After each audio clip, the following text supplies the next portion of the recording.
Join me today as I talk about what triggers are, where they come from, what to do if you have one, and what it's trying to show you.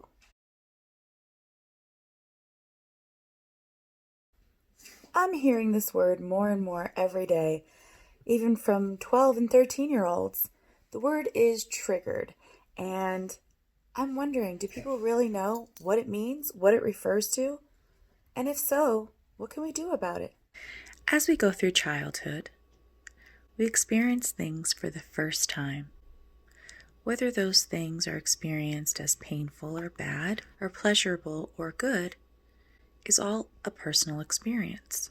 In an effort to make a shortcut, not have to think about it next time, our subconscious mind keeps a record of the things that we've experienced that have created pain and the things that we've experienced that have created pleasure. This way, we won't have to waste our time trying to decide, do I like this? Is this going to be pleasurable or painful? We just know because it's stored in a program in our subconscious mind. And as such, we can decide how we want to react to that similar or same situation. Oftentimes, the reaction is subconscious. We don't even know that we have assigned something this meaning with something previously stored in our subconscious mind and reacting from that place. Let's use an example of a child who was bit by a dog at an early age. The traumatic event was not only physically painful, but also emotionally traumatizing. This child would store dogs in the subconscious mind as dogs equals bad because they associate dog with pain. This information was stored in the subconscious mind so that in the future, this person will avoid dogs to avoid the pain associated with the dog. Throughout life, the same person will delete any information coming in his or her surroundings that may support the opposite of their belief. For example, if they see a person playing with a dog in an aggressive way, they may delete that it is a playful relationship and it may reinforce their fear of dogs or their belief that dogs are bad. This is just a simple example. As in most cases, our triggers, seeing dogs nearby, are much more sophisticated. If you are experiencing the feeling of being triggered, or you are in the process of locating beliefs that no longer serve you or are causing you pain or discomfort, you can use my process to 1. Identify the trigger, 2. Locate the belief system behind the trigger, and 3. Heal the belief so that triggers can no longer trigger you. I suggest a journal as it is a great tool for many self-healing exercises. It also gives you something to look back on should you want to reflect on where you've come from or to review exercises that you'd like to use in the future for other triggers or healing unwanted beliefs. I call this process of identifying triggers and using them to locate belief systems and heal those belief systems. What is the truth? Journaling exercise for healing old belief systems. Once a trigger comes up, we can refer to this as the trigger object. This can be a dog, a text, even the doorbell ringing. I want you to first become familiar with 2 facts. Number 1, the trigger is a sign that something is coming up for healing. It is an opportunity for you to take a moment, realize you're being triggered, and know that there's something there that needs to be healed. And number 2, the longer you participate in the resistance of the healing, not using the trigger as an opportunity to heal, the more likely you will begin to manifest undesirable outcomes or situations, aka self-sabotage.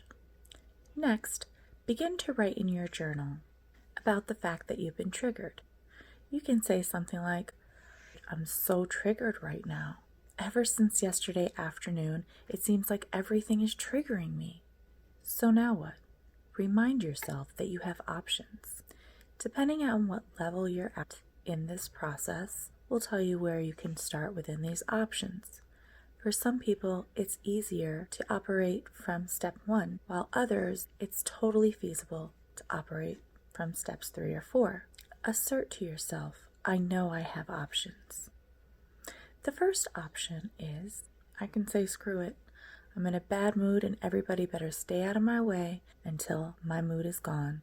This is a very old way of processing a trigger and will not move you forward in the healing process. But for some, it is a very important part of locating, identifying a trigger.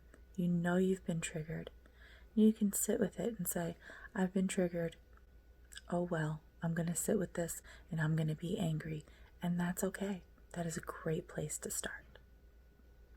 If we take this just a little bit further, we approach number 2, where you can say to yourself, I recognize that I have been triggered.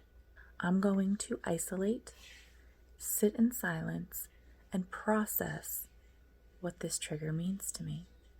I will allow myself to feel it and wait for it to pass. This is a slightly higher vibrational way of approaching a trigger from the first example. 3, I can recognize that I've been triggered and understand that this is a sign that something is coming up for healing.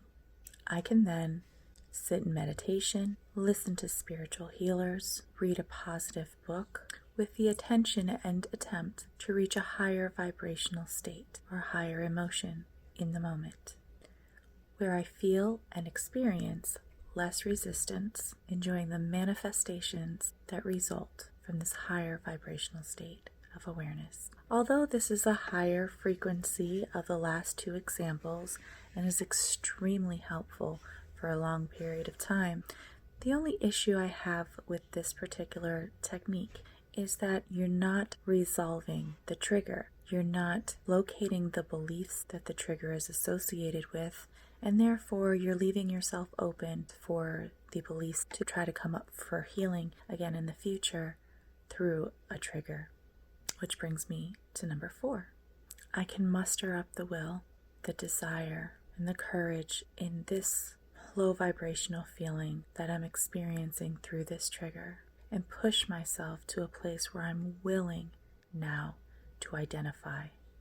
Once you are willing to identify, you will be looking at the beliefs that are coming up for healing. This begins the 10-step process of using triggers to heal old beliefs that no longer serve you.